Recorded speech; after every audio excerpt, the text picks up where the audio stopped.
Rainn Wilson, thank you so much for joining us. Thanks for having me. SLU-TV. Yes. I didn't know there was a SLU-TV. A lot of people don't. I'm We're excited. We're a closed circuit channel, but we are on YouTube. You're on YouTube? Yes.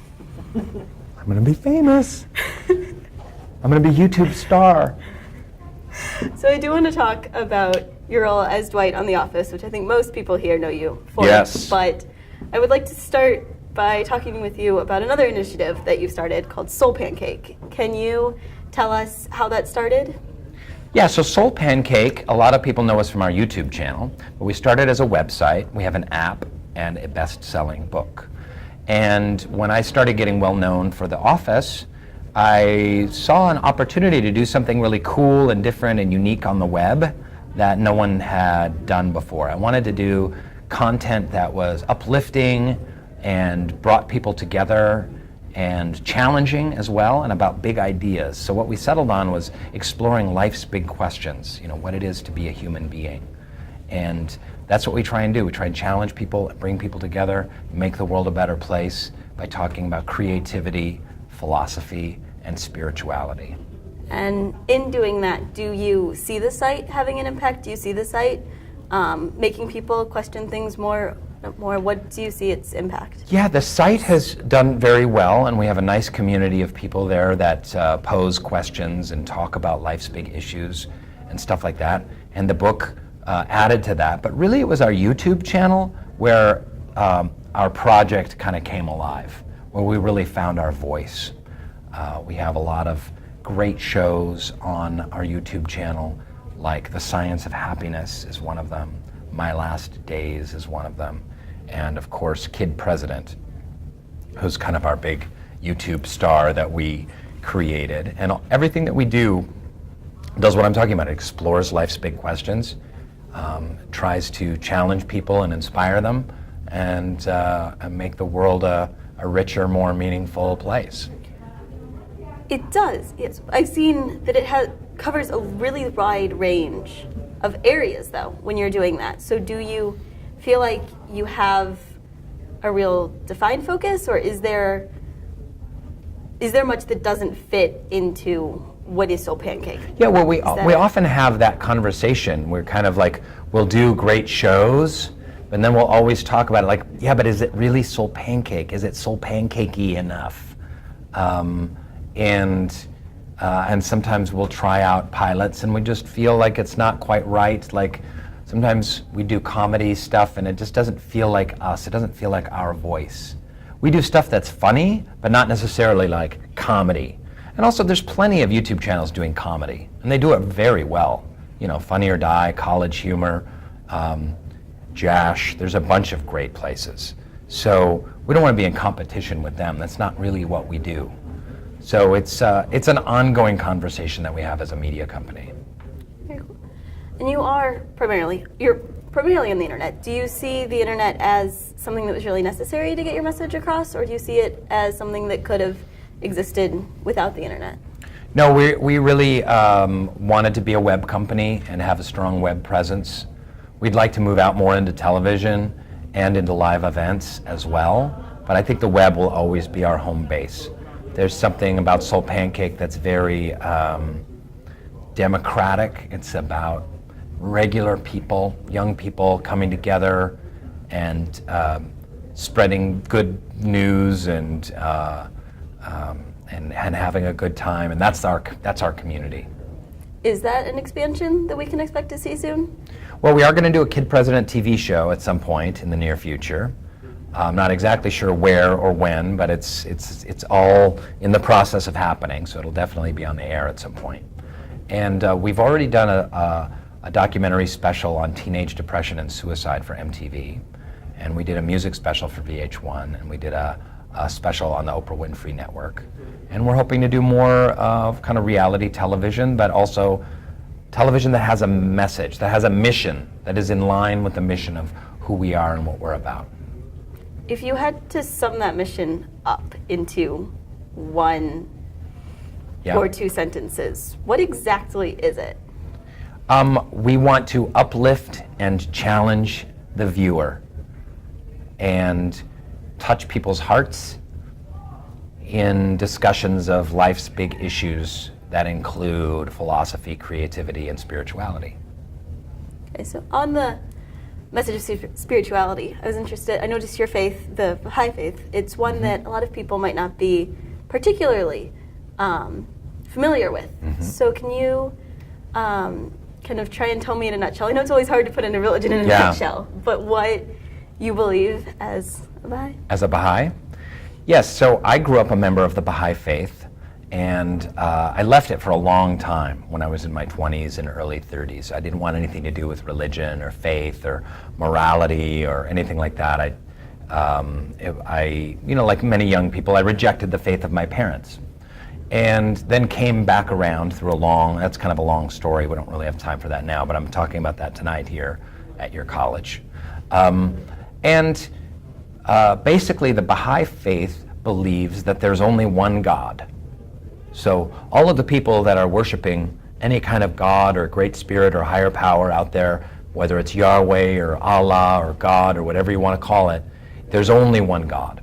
And this one God sends divine teachers down to give a spiritual message to humankind over time. Every 500 or 1,000 years or so, there's a very special prophet or messenger, Baha'is call him a manifestation of God, that comes down and gives this kind of gradually unfolding spiritual message to humankind. And these great divine teachers include Krishna, Abraham, the Buddha, Moses, Jesus, Muhammad, and now Baha'is are followers of a man named Baha'u'llah, and his name means the glory of God. And Baha'u'llah lived in Iran in the 1800s, and Baha'is believe that Baha'u'llah is the most recent of these very unique divine teachers that are continuing this one religion. Because basically, if you look at all of those divine teachers, there's only one religion, there's one religious faith. It's just being updated in these various chapters to various people in various points in time.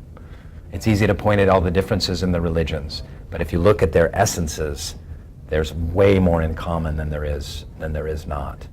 So Baha'is try and make the world a better place, promote unity and love, and that's essentially Baha'u'llah's message, is one of unifying all of humankind in this day and age. Very cool. Do you see your faith influencing your work as an actor? Did you see it? Yeah, that's, it's weird. I've struggled with that. Does my faith influence myself as an actor? One thing that's really important in the Baha'i faith is creativity in the arts. And in the Baha'i faith, there is a teaching that says that art is the same as prayer. So the making of art is making of prayer. It's the same as if you were kneeling in the temple or in a church, is making a beautiful painting or writing a beautiful poem or doing a beautiful dance. Especially if it's done in the spirit of service and the spirit to uplift and uplift humanity. And was Dwight in the spirit of service to uplift humanity? I don't know. I mean, and a lot of people laugh. I always hear from people who are going through a really hard time, and the office brought them a lot of joy, and they got a lot of good yucks out of it. So I'm really happy about that, and that's what I try and do. So Dwight, what was the best and the worst part of playing Dwight? What was the best part and the worst? The worst part was all the hair straightening that would have to go on, and all the shaving. So all the grooming was so tedious, because they'd have to use the hair irons and get my part, and I have naturally just messed up hair, and it's like a bird's nest, and they like that, and I had to shave like sometimes twice a day, and I hate shaving and I hate personal grooming.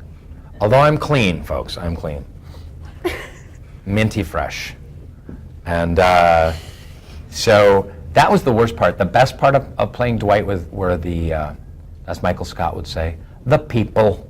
The people. The cast was just fantastic. And when we got to do scenes and we could play off each other and just really feel the rhythm, it was kind of like jazz improvisation where we use the script and then go off of it and play and have fun. And that was just an absolute delight. And why do you think the show worked so well? A lot of shows, they don't have that kind of success. I think the show worked because our showrunner, Greg Daniels, he loves comedy, but he loves absurdity, but he also has a lot of heart. And he always wanted it to feel real. And if you even just bring in like 5% of reality, and the pauses help that in the way that it's shot, so it kind of feels like real life, then the viewer kind of feels like, oh, this is my family. I love these characters. I want to bring them in their home. I want to know what's happening with Jim and Pam. I want to root for Dwight and Angela. I love Michael Scott. Oh, why is he such a buffoon? But it connects with people in their hearts, and they love those characters. They're indelible characters. And I love that there was a generation of people really around your age that kind of grew up watching The Office, started as young teenagers and up through their college years. Very cool.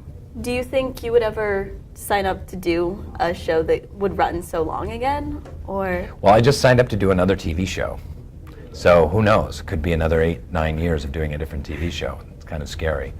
It's called Backstrom, and it's on Fox. It'll be premiering in the fall, and it's a detective show, but it's very character-based. It's about a really messed up detective who's really self-destructive, but really brilliant at solving crimes. So it's kind of like Columbo for the modern age. Anything else you could tell us about who your character is? Well, I play Backstrom. I play the guy, the main detective, and it's a great challenge. It's a very funny role, but it's also very serious and has a lot of serious stuff going on with the character, and it's a great stretch for me, and it's a great to show people my range as an actor.